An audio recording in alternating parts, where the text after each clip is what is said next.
Good morning, everyone. Welcome to this 2022 GRESB Regional Insights for EMEA. This year, this presentation will be co-hosted, obviously, by the GRESB and by Deepki, which you may know as an ESG data platform, plus combined with a set of decarbonization experts. The agenda for today will be the following. We will start, obviously, with a presentation by Kevin Kirby from the GRESB on the actual GRESB Regional Insights for EMEA. And then we will have panel discussions regarding how to structure a decarbonization journey that will be animated by a set of experts that I will present in a second. And we will end today's session by a session of Q&A that will be animated by Steve and Inge. Feel free during the whole presentation to type your questions in the chat that you have accessible via the interface. And at the end, we will come back to those questions. Today, the different speakers that will be animating that session will be the following. First, obviously, Kevin Kirby, who is a manager of member relations at GRESB. We will also have, for the panel discussion, Georgie Nelson, who is heading Real Estate ESG at abrdn, and Richard Hamilton-Gray, who is heading sustainability at nuveen, and myself, I'm the head of the consulting team at Deepki.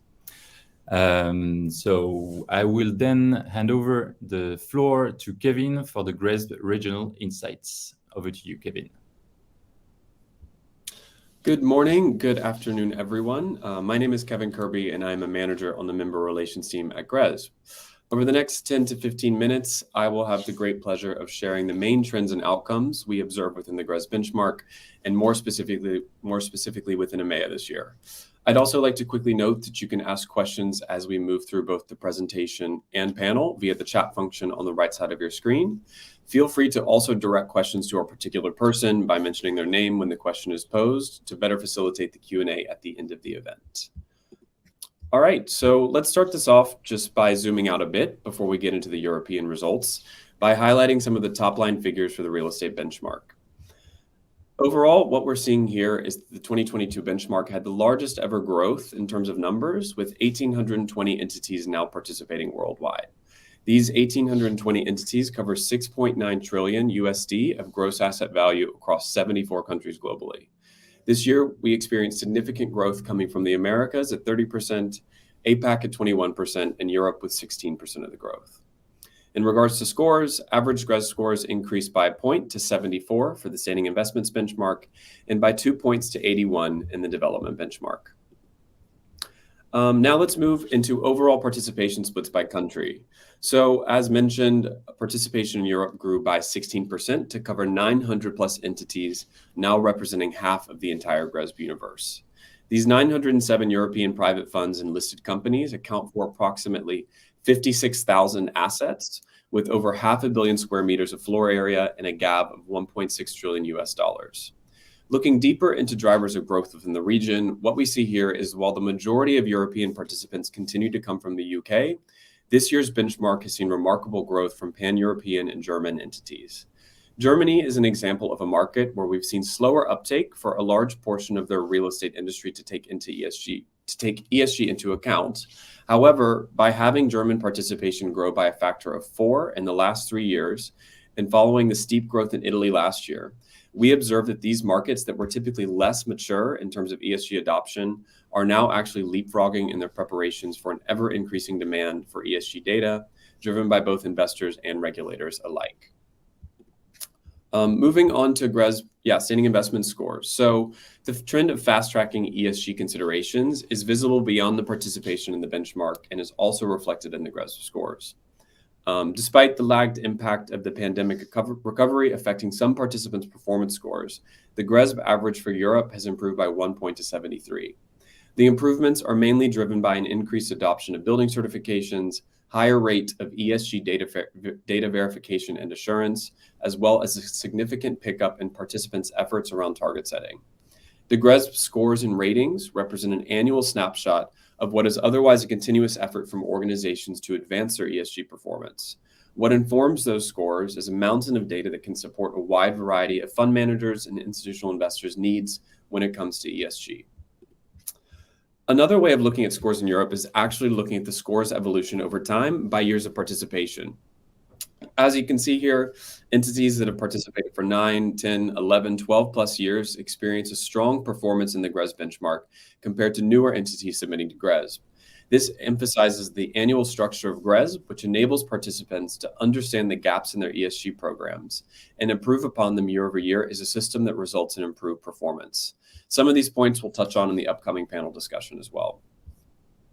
Now let's have a look into some of the performance-related metrics and results into the 2022 real estate benchmark. What we observed this year is that the recovery from the pandemic has left an imprint on participants' year-on-year energy consumption.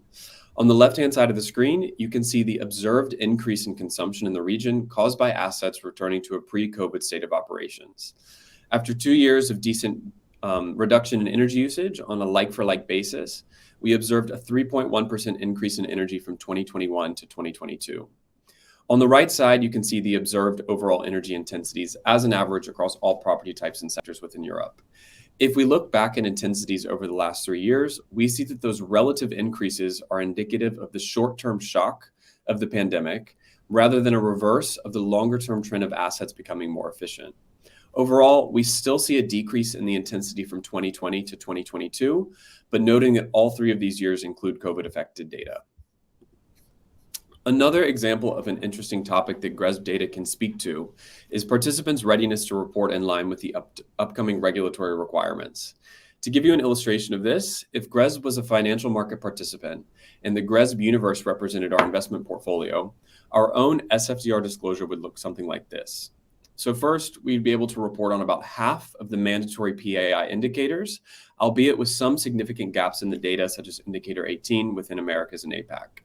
This goes to show that a participant subject to SFDR disclosure that regularly collects and reports on ESG data for GRESB is halfway there in being able to disclose their ESG performance in accordance with SFDR. To be able to complete the other half of the journey in completing a full disclosure, earlier this year, we launched an SFDR reporting solution for real estate, and we already see its first users capitalizing on the data already reported to GRESB to prepare for the mandatory disclosures as of 2023. Beyond regulation, we're also seeing a demand from investors to use the GRESB dataset to complement a holistic analysis of ESG performance with a more in-depth review of their investments progress along individual ESG issues. Preparing for a net zero future is on top of the agenda for investors, managers, and GRESB, and our data shows that preparations are well underway. In Europe, participants are making strides in obtaining assets performance data, which is of course the prerequisite for any decarbonization strategy. The average percentage energy data coverage for European assets has now reached 71%, which is a strong increase of 5% compared to last year. In addition to that, we're also seeing an accelerating rate of efficiency measures implementation, showing 74% of all European assets have been subject to the implementation of at least one energy efficiency measure in the last 3 years. Now switching over to some new graphics, when it comes to renewable energy generation, 35% of all European portfolios have at least one on-site renewable energy facility installed. While this percentage sounds encouraging, those portfolios still have a long way to go, as only 3% of the total energy consumption is covered by these on-site renewable energy facilities. While you can see that target setting for GHG reduction targets has improved annually over the last 3 years, in the end, only 30% of assets have these targets set. And even further, only 3% of assets in Europe report zero emissions. So yes, that's only 3% of over 56,000 assets in Europe, and the benchmark can report zero emissions in 2022. The last part of the performance results I would like to highlight is regarding some CRIM analysis we have run, which is similar to the output of the GRESB Transition Risk Report. So what we're seeing here is the aggregated CRIM results for all European assets that have a corresponding CRIM pathway that we all know is set at a sector and national level. We see here that the average stranding year is in 2026. What this means is that in 2026, roughly 50% of the assets in the GRESB European benchmark will be considered stranded because their average GHG intensity in that year exceeds the defined 1.5 degrees CRIM pathway.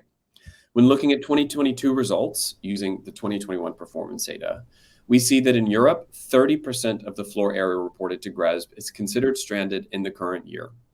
Interestingly, 2020 performance data showed that only 25% of the floor area was stranded, so that's 5% less. What this difference shows is that COVID led to lower energy and carbon intensities, which underinflated CRIM performance and the understanding we had of stranded assets. Now the data is stabilizing, it shows that we're actually worse off than when the analysis was first performed last year in 2021. But what does the 30% of floor area being stranded mean? This means they're stranded based on scientifically derived decarbonization pathways, but not at a point of financial stranding due to lagging policy implementation. We'll delve into this point a bit more in the upcoming panel discussion. So yeah, as I close out the 2022 results for EMEA, I thought it would be worthwhile to touch on some of the upcoming changes to the 2023 GRESB standard. So as you may know, the GRESB Foundation published the 2023 standards just a couple of weeks ago. It was actually the earliest we've ever released changes for the upcoming year's assessments. First, I wanted to briefly touch on the standard development process, which is fully led by the GRESB Foundation. The GRESB Foundation is an independent, not-for-profit organization that sets global standards for assessing the environmental, social, and governance performance of real estate infrastructure and other assets. This foundation enables our standard to be industry-led, feature best-in-class governance, and lastly, independence from GRESB, which is the group that assesses, validates, benchmarks, and scores based on the GRESB standards. The aims and objectives of the 2023 standards development was to first focus on the key issues. This identification of the most important issues was informed by member feedback collected over the years, in addition to an industry-wide survey administered just 1 year ago. Second, Foundation wanted to simply maximize the number of changes while minimizing disruption to participants. So in the end, this exercise resulted in climate and social being the overarching topics identified as the key issues for 2023. And then it was drilled into the subtopics, which are net zero, physical climate risk, transition risk, embodied carbon, and diversity, equity, and inclusion. On this slide, we can see exactly how these topics translate into being integrated into the 2023 GRESB standard. For example, we have an introduction of net zero policies, which will also be scored in 2023. While not being scored, we do have an introduction of net zero commitments, targets, and disclosure. Another example is around physical and transition risk identification and impact assessment, which is also scored for 2023.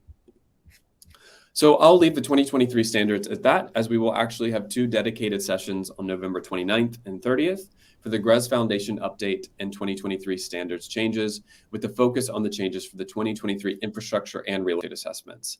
We'll also touch on upcoming releases mapping out the process for beyond 2023 as well. We will be sure to circulate a link to these events, and in addition, the registration pages can be found on the GRESB website under Insights and then Events. And with that, I would like to thank everyone for your attention during the 2022 EMEA results part of this event. And now I will hand it back to Philippe to lead us through the panel discussion. Thanks.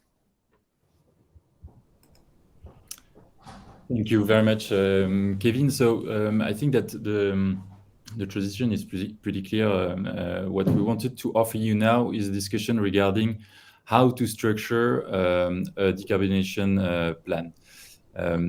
From the analysis that was shared by Kevin before, you can see even better that how the decarbonization journey has become the challenge of the real estate sector. And the issue here is to make sure that we have a clear methodology to structure it and to build strong decarbonization plans. One framework that can be used to structure this decarbonization plan is the following, and we would like to highlight 2 key dimensions to build these decarbonization plans. The first one is the point of view that you will be taking to build that plan. This point of view can be divided into 3 parts. The first one is the group point of view or the corporate point of view. The second one is the fund view, which is extremely critical, especially in the GRESB exercise. And the last one is obviously the asset point of view. And we'll deep dive into each one of them in a second. The second dimension that is key is obviously the steps that need to be followed to structure your decarbonization plan.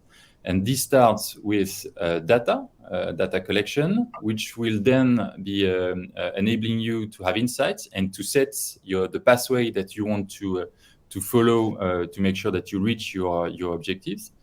Then this will lead to obviously an action plan that will have an actual impact on your CO2 emissions.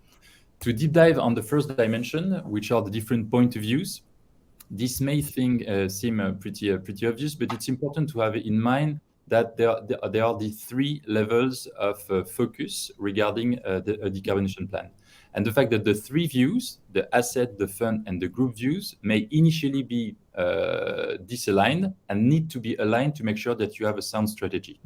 Obviously, at group level, you may have a GHG reduction objective that are set by your strategy, that then need to be cascaded into your fund strategy. That said, at fund level, depending on the geography of focus, depending on the asset typology of the fund, depending on the fund strategy itself, there may be some challenges to align the first and the second one. And then the third level is obviously that once we've set objectives at group level and at fund level, we now face the reality of the asset, because our industry is a specific one, and we have assets that need to be transformed, that take time to be transformed. So that's also the challenge of the industry. And there is also the other way around. Once we've understand the constraints of the asset, this needs also to be taken into account to build your fund strategy and your group strategy. To illustrate a little bit that concept of the 3 point of views, I think it's interesting to hear from Richard and Georgie about how they are able to articulate the 3 views in their groups. And I will then hand over to Georgie first, so that she can explain how she's managing the 3 views at Aberdeen. Excuse me. Thanks, Philippe, and good morning, everyone. So yeah, just from an Aberdeen perspective of how we apply decarbonisation at group, fund and asset level. So group is where we set the direction of travel and the ambition, and where we create the framework and rules for setting net zero targets and the journey for getting there. And that's really important for us, especially as an investment manager that works at scale. So we have to apply this to over 1,500 properties, over 50 different property portfolios. So we've aligned our approach with the Better Buildings Partnership Climate Change Agreement. And alongside that, we've also updated our investment process. So we've leaned on the key intervention points to make sure that we consider decarbonisation through acquisition, asset management, development and refurbishment. So that means asking for more data and acquisition, getting IC approval with ESG teams feeding into that, modelling 10-year cash flows to incorporate decarbonisation costs, and setting minimum standards on development and refurbishment. But I suppose the real work starts at the fund level.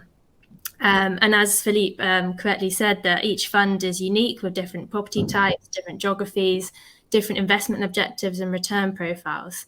So we've used the framework at group level to set that methodology, but it's really up to each of our funds to set the right net zero pathway that works for them and for their underlying investors.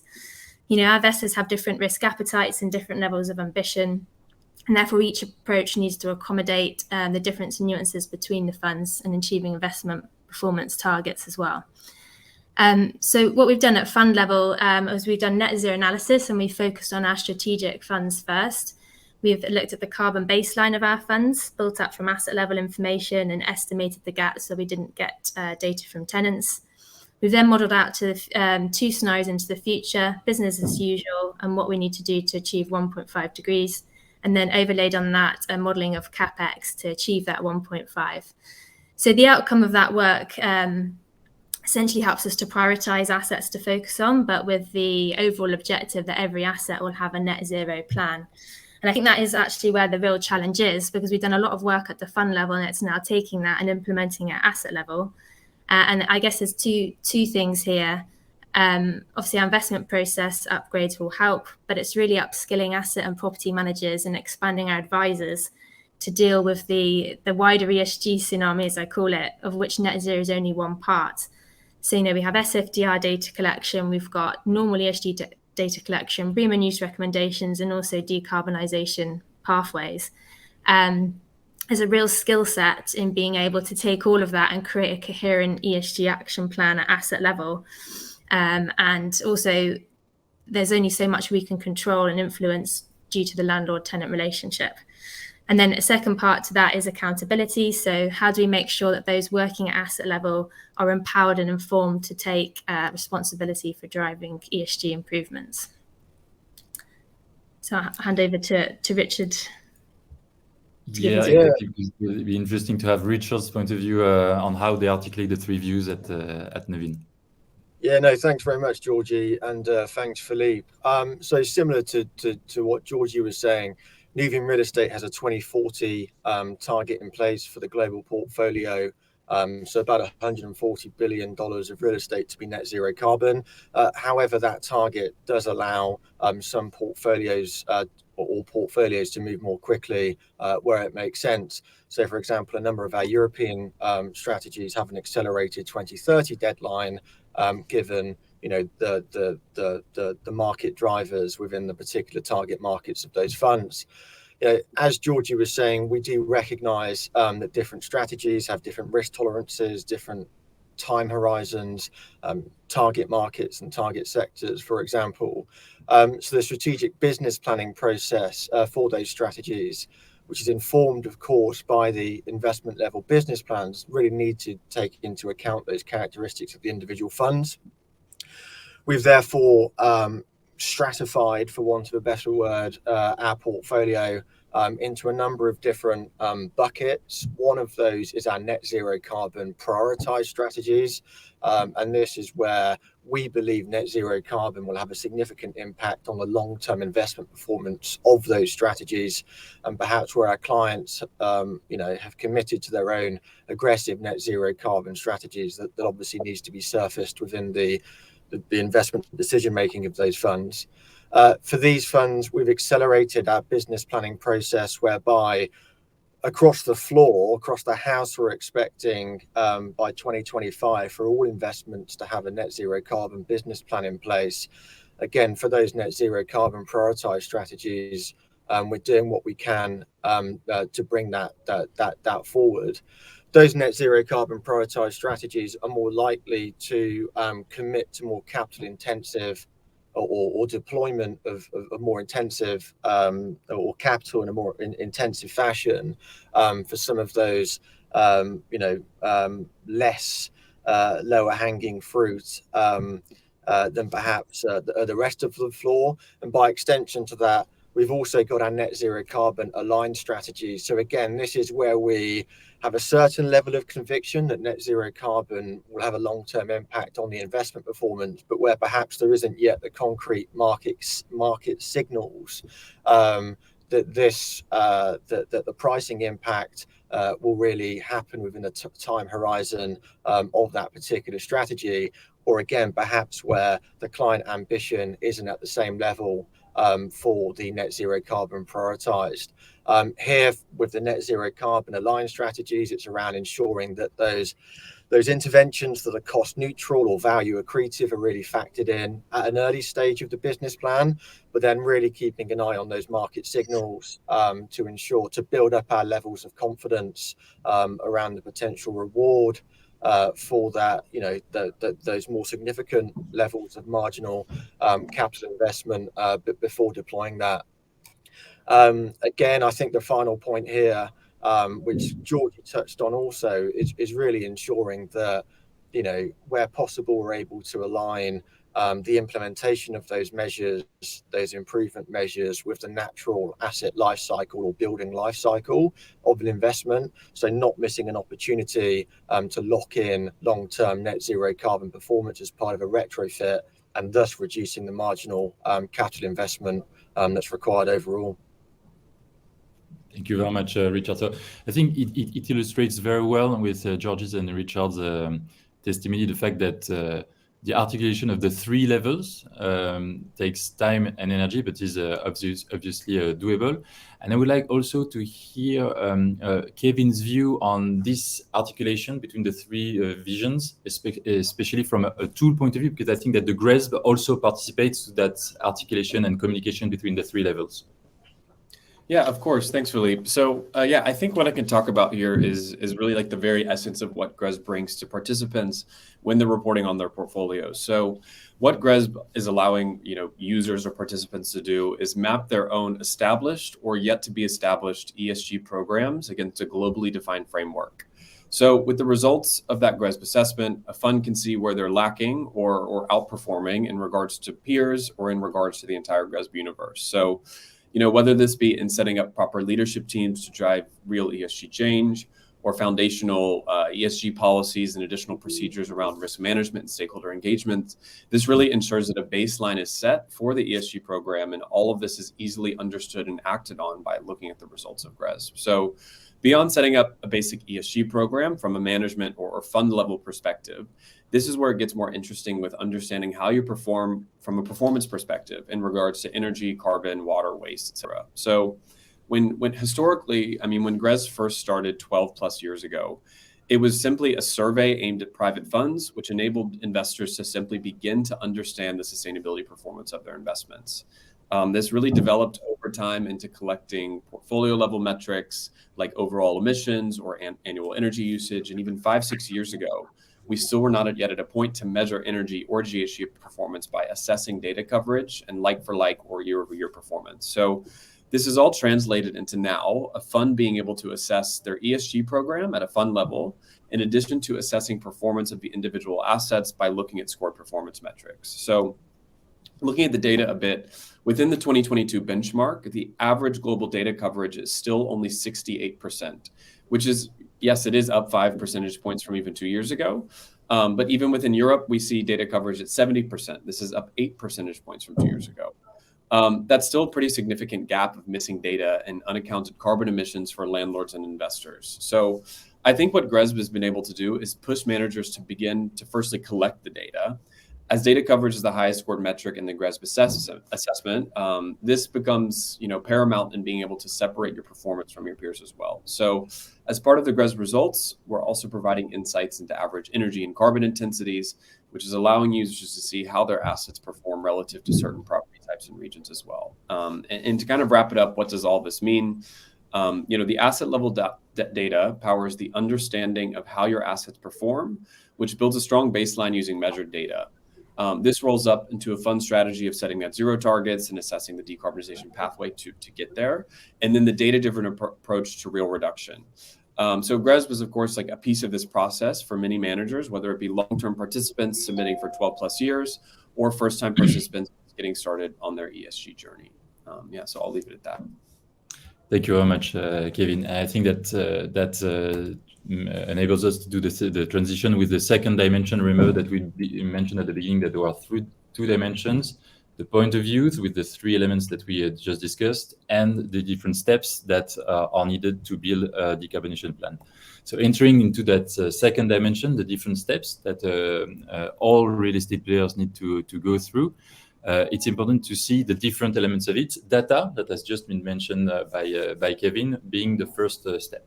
To summarize things a little bit, what everyone needs to do and needs to do at corporate, fund, and asset level is the following. You obviously need to set the baseline at the beginning of your process. Basically, collecting data, real data that has been mentioned by Kevin. Then you need to clean that data, because obviously the kind of data that you will be able to manage is not necessarily the one that you expect to collect and at the right level of granularity or quality. So there is an effort that needs to be made to clean that data and to potentially complete it with indexes and benchmark before being able to obviously have a clear view on your starting point. That's where you can start to do some reporting to understand your current performance, but also to comply with potentially regulatory reporting. We've been mentioning the EU taxonomy or the SFDR, but they will be other. There are and there will be other regulatory reporting that will require clean data collection. So first step, we set the baseline with the data. The second step that we need to go through is then how, from that baseline, from that starting point, how do I set my pathway to decarbonate my portfolio? To do so, you need to understand where you stand against what you should be standing. So that's when we can start to use benchmarks. We can use like, for instance, the CREM pathway, which is now the standard in the industry that has been mentioned before, obviously, to understand where's the gap between my current performance and where I should be standing, which will then enable you to move to the next step, which is actually what are the actions that I need to recommend and to implement on my portfolio before I make my decision and I prioritize the different actions that I will put forward. And we'll come back to that later on, because the prioritization of the actions that you want to push forward beyond the prioritization of the assets that you want to focus on first is a key element of that decarbonization pathway. Once you've set the baseline and the pathway, that's the moment when you actually enter in your roadmap and running the roadmap, actually deploying the action plan that you will have been setting, which implies different types of challenges. And Richard will come back to it in a second. When you need to program manage the different actions that you are deploying, you need to check how these actions are going. You need to check if they are bringing the actions the result that you are expecting, and potentially to adjust these actions. And once you've been starting to deploy your roadmap, that's the moment when you finally manage the change, if I may say, and see the actual impact that the actions that you've been deploying have on your portfolio and on your GHG emissions. So you start to measure the results. You start to see the impact that this can have on different aspects of your business. Valuation can be the value of your assets being one of them, and hence you start to communicate internally and externally on these improvements. So again, it's a pretty straightforward process, but it needs to be structured in these 4 steps and decline in the 3 levels that we've been mentioning at the beginning: asset, fund, and group level.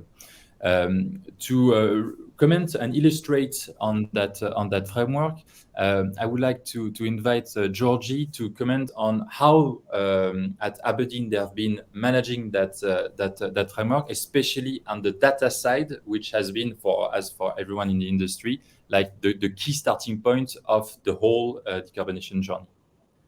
Thanks, Philippe. So we've been on a data journey, as many others have, for a long time now, and obviously started with just getting a good level of landlord data, and then we've been on a journey to get tenant data. And I think this is where GRESB has actually helped with the funds that we submit to GRESB, because it's incentivized those funds to start collecting tenant data, right from the start. So for those funds that have submitted to GRESB, we now have much better tenant data collection and are able to then have more insights from that net zero modelling and setting action plans going forwards. It's also, from starting on that tenant journey a bit earlier, it's meant that we've not just collected an energy data, water waste data, it's also opened up conversations with tenants. So now we can set those action plans with the tenant and come up with initiatives together. So I think that's been a really good journey that we've been on, but there's obviously a lot more work to do, and we have lots and lots of tenants. And I think the next step is, automating this more from just requesting it by email, moving to smarter technologies. Thank you very much, Georgie. Now we've been talking about frameworks and how to structure things. Let's move into how a decarbonization plan can look like in a bit more concrete terms. So there are 3 key levers that can be played with to decarbonate an asset. And it's important to have to visualize these three elements, because sometimes we underestimate the importance of one versus the others.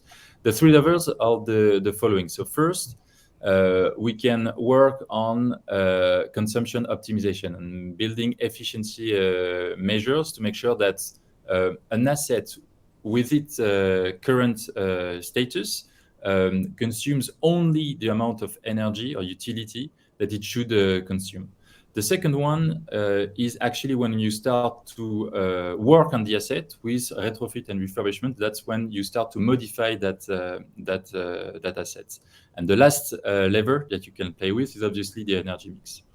Coming back to the first one, when we talk about consumption optimization, it's basically playing about two elements. The first one, which is something that we typically underestimate, also because it's one of the most harder to implement, is the education of the users of the assets. When we interact with real estate players and also with tenants, it's very striking to see that only by sensitizing the players on the optimum use of the energy, you can achieve significant utility consumption reduction.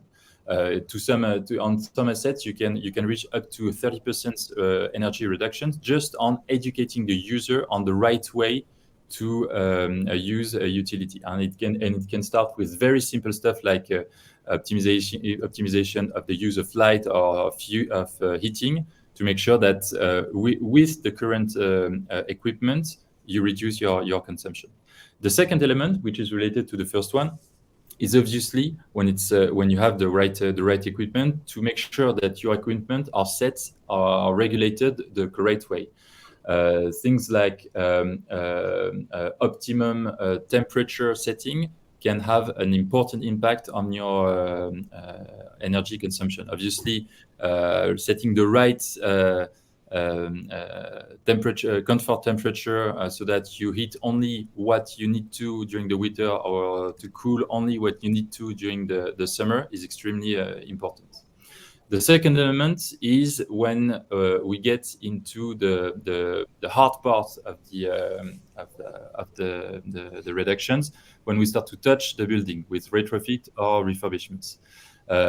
Here, the two key elements are obviously potentially changing equipments, moving to more energy efficient equipment, like for instance heat pumps, and also playing with the insulation of the buildings, which is also one of the key levers to improve energy efficiency of a real asset, which is also implying a significant impact on the building, especially on the occupancy of the building. And the last element, but it's only the last one, is indeed the energy mix, where you can choose to switch to low carbon sources to make sure that your energy contracts are the greener as you can. But let's not forget the two previous levels, which are the optimization of the consumption and retrofit and refurbishment. On this one, I would like to invite Richard to comment on his experience on the matter, and especially on how to make sure that the right stakeholder can be involved to make the decisions related to that decarbonization levers based on data. Yeah, thanks, Philippe. So I think that maximizing the operational efficiency and kind of our investments and capturing cash flow opportunities is absolutely the bedrock of our strategy. As you said, the focus needs to be, if we think about the energy hierarchy, on demand reduction and asset level efficiency in the first instance, and then of course renewables. At Nuveen Real Estate, we've got a smart, sustainable building blueprint which for each sector outlines the qualities of prime.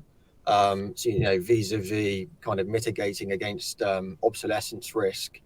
And what that does is that it outlines a number of the key energy efficiency measures and renewable energy opportunities that are typical for a particular asset class in a particular geography. And that there is used by the asset management teams as part of the business planning process, of course, supplemented by the more detailed technical assessments that account for asset-specific risk in terms of the development of our net zero carbon business plans by 2025. And similar to what Georgie was saying, that isn't just on the existing portfolio, that's also across our prospective investments as well. So we're really ensuring that as part of the preliminary underwriting of a prospective investment, that we've got a good understanding of what the potential risk is of that property or that investment from a net zero carbon perspective, to really refine our due diligence as we move through a transaction to make sure that we're focusing our attention and maximizing those opportunities as much as possible. I think that what you were saying in terms of the retrofit and the development is incredibly important as well. Again, Nuveen have a set of sustainable development standards, which again is all about how do we future-proof our developments during the design stage to mitigate again against that potential obsolescence risk, given these rapidly changing market and regulatory conditions that we've been referring to. So as these developments start coming out the ground, as we start holding them during a stabilized operation period, and of course on exit, let's really ensure that we're kind of baking in success from a very early stage, rather than potentially being in a stranded position, a phrase that we've heard previously. But I also think that what's incredibly important to remember is that CapEx and technology really aren't the panacea. Yes, within an underwrite, you can put in CapEx figures into your 10-year cash flow, which is obviously largely based on technologies that might be available. But what's harder often to account for within business planning and underwriting is actually the extent to which you have an environment around you that is made up of the individuals that have the skills and expertise to actually execute on that strategy. So a key part of yes, having a strategy and a business plan in place, but when we think about execution risk and the ability to convert that strategy into deployment and successful deployment of that strategy, having the right skills and expertise and having meaningful relationships with strategic partners is incredibly important. So whether that be on our development supply chain, whether that be with our property managers or operating partners, whether that be with our advisors, our brokers, etc., having a really deep relationships with them and ensuring that we're all on the same page in terms of the levels of ambition that are required to drive this transformation. But then, we understand the kind of division of labor, so to speak, in terms of our capacity to execute on those strategies is incredibly important. I'll completely agree on that, and as a first conclusion on this panel discussion, what we observe is that one of the key challenges of that the industry is having to actually reduce GHG emissions is on how to prioritize the actions that they are going to lead. And this prioritization can be done in a very pragmatic and theoretical way, using, as mentioned earlier, the data to identify the key areas of focus. But the point that you were mentioning, Richard, regarding having the right environment is key, because obviously at the moment there is only a certain amount of available resources to play on the different levels that we have been identifying, and having built the right environment of partners to be able to leverage those resources is absolutely critical. I remember also discussing with Georgie Another element that we need to have in mind to make sure that this decarbonization trend actually happens, it's also to count on the right regulations or policies to push the industry in the right direction. Georgie, do you want to comment on that? Yeah, sure. So I think Richard and I have spoken a lot about how we assess carbon performance and CapEx costs in our investment process, and that all has to align with the investment performance targets of our funds. And I think currently the greatest challenge is that there is a gap currently between what the science says, what the market says, and what the policy says. So, CREM is a great tool to understand the science pathway where we need to get to from a science perspective. And the policy varies in ambition, obviously, depending on which country you're in, although there's going to be a lot more coming in down the line. But the science target's sort of here, and the policy line is above that at the moment. So the policy is not driving us to meet the science. And then the market is sort of in between. So the market understands that we need to do something to decarbonize, but it's not being pushed enough from the policy side. So when you see a CREM stranded asset, that's stranded from a science perspective, but actually in reality in the market it is not yet stranded. So in order to close that gap, I think there'll be a mixture of the market sort of starting to value in good performing assets and also the policy driving that as well. So yeah, that those two combinations can hopefully help close that gap going forwards. And to rebound on that point, it's pretty interesting to see that in the past few years, we've been observing the industry pushing for a different set of measures, the CREM being one of them, and actually the regulation catching up with these measures and pushing also the industry in the right direction. But it's true that we could even have a bit more constraining element coming from the policy side. This is how we wanted to conclude that panel discussion. I will now hand over the floor to Kevin for a Q&A session that can be dedicated either to the results presented by Kevin or to the discussion that we've just had with Kevin, Richard, and Georgie. Kevin, over to you. Yeah, thanks, Philippe. So as I've mentioned a couple of times, please feel free to add some questions to the chat. We've just had, I think, one come in that I can address. But if you have want to direct it towards a certain panelist, please feel free to go ahead and mention their name, and I'll direct it. We've got maybe 5-10 minutes before the end of the session that we can devote towards this, and we can always wrap up early. So I think the first question that I'll address is around how GRESB foresees to integrate the EU taxonomy criteria, and this specifically around minimum social safeguards into the next standard. So I think from a general perspective, the way that GRESB has approached really any regulation is we also have to realize GRESB is a global benchmark. So I think probably about 2 years ago now, we created an internal product team basically focusing specifically on SFDR. And then now this SFDR product team is really expanded into EU regulations product team.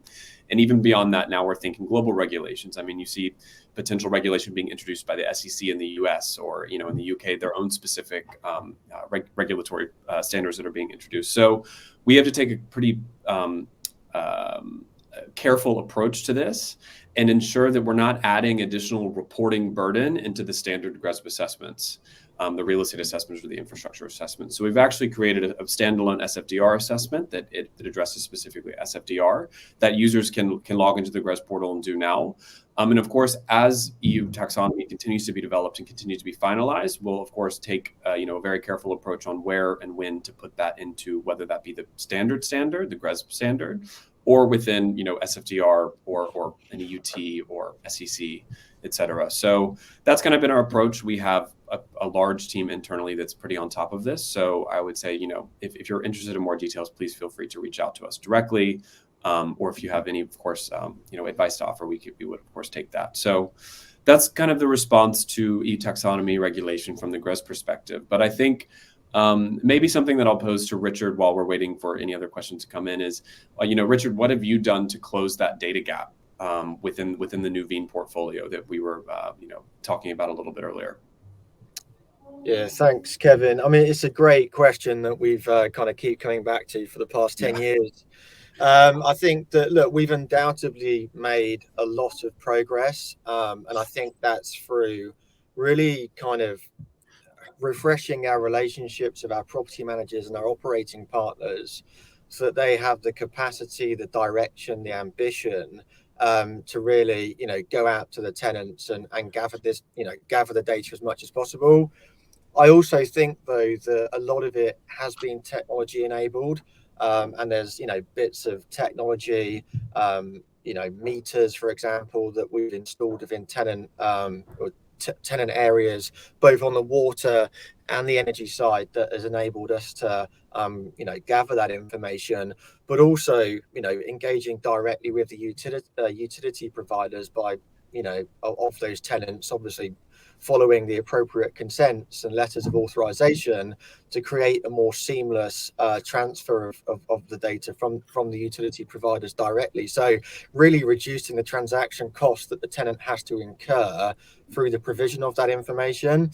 Again, I think, as Georgie was saying, though, the more that you can relay that as to, okay, let's have a conversation, particularly with those tenants that are at an early stage maturity in terms of their own decarbonisation strategies, etc. Let's convert, the data that we've got into a meaningful conversation around how we can jointly work together.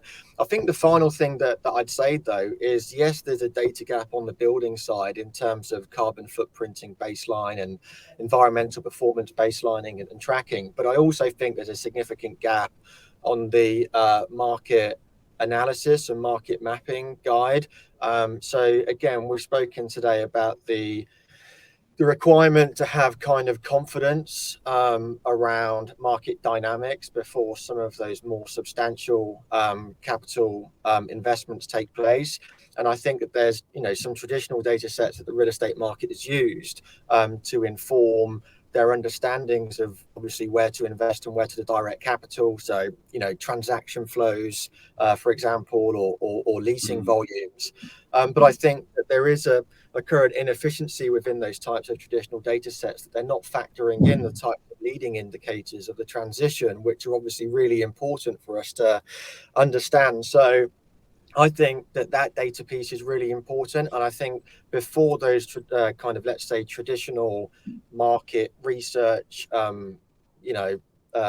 service providers kind of really start kind of building in some of that information around the amount of net zero carbon buildings that have recently been traded within X market, then we have to interface much more meaningfully with the capital markets team of our brokers, with the leasing markets teams of our brokers, to ensure that we're gathering that kind of bottom-up intelligence, so that we can make these calls going forward. Great. Yeah, thanks, Richard, for that context. And for Georgie, from your perspective, is there anything to add? I know you briefly mentioned, of course, tenant engagement is of course key, but is there something you may have missed or want to add from the Aberdeen perspective? Yeah, so agree with everything Richard said and have similar views and similar approaches. I guess the one other thing that we've been able to do, because we have a scale, is to actually leverage tenant relationships where we have a tenant across multiple funds.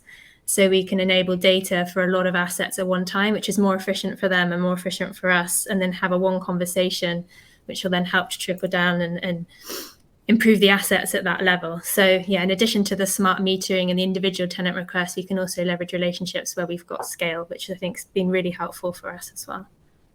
Perfect, thanks. And actually, Georgie, we had a question come in. It can be, maybe I'll start with you. So in regards to the question is, do you set a specific standard for your investing process, or is the blueprint just a recommendation? So the blueprint that we've developed is a framework, which is the rules of engagement to get to that net zero. But within the actual investment process, that's far more detailed. And at each point in the investment process, on acquisition or in asset management, we have set criteria that we have to meet, or has to be considered before that was to go to the next stage on acquisition, or has to be considered a similar process to Richard, where for standing investments, we have a strategic business plan for the fund, and we have to review carbon performance as part of that. So yeah, the blueprint's more the rules and the direction of travel, but within the investment process, there is specific criteria to consider carbon. Great, thanks. And Richard, anything to add to that, or do you think Georgie covered it? Yeah, I think that again, it's kind of, we've got we're a broad investment business, and therefore it doesn't always work to have kind of, top-down rigid policy. Hence why we've got these frameworks in place that kind of set an expectation, which is then supported by toolkits and guidance, etc., that is proportionate or that can then be utilized by the investment teams, depending upon the characteristics that we spoke about at the beginning. What we're really concerned about, not concerned, well, concerned in a good way, but what we really want to see, and which we mandate to the investment team, so this is a requirement, is that these conversations of transition risk are actually kind of elevated within investment evaluations, elevated within the investment committee forum, and elevated at a very early stage rather than just prior to closing, so that a meaningful conversation can be had about the ability to meet target returns whilst mitigating transition risk. And I think it's more about having an explicit and elevated evaluation of those really key decisions as part of underwriting, as part of ongoing portfolio management decision making, rather than very black and white, you can't do this, you can do this. Yeah, perfect. Yeah, thanks for that context, Richard and Georgie. So I think that was a great, kind of close out to the questions that have been asked so far. So with that, I think that wraps up our Q&A sessions. I did see one question come in at the very end. We can respond to that one directly, so that you can expect a response from a GRESB representative at some point on that.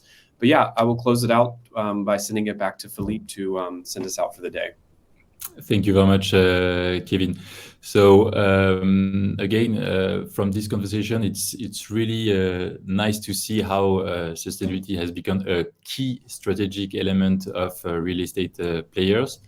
I would like to thank everyone for your time today, especially the panelists, Kevin, Georgie, and Richard for their time, and also to the GRESB team and Inge for the organization of this session, and looking forward to continuing decarbonating this sector. Thank you very much, everyone.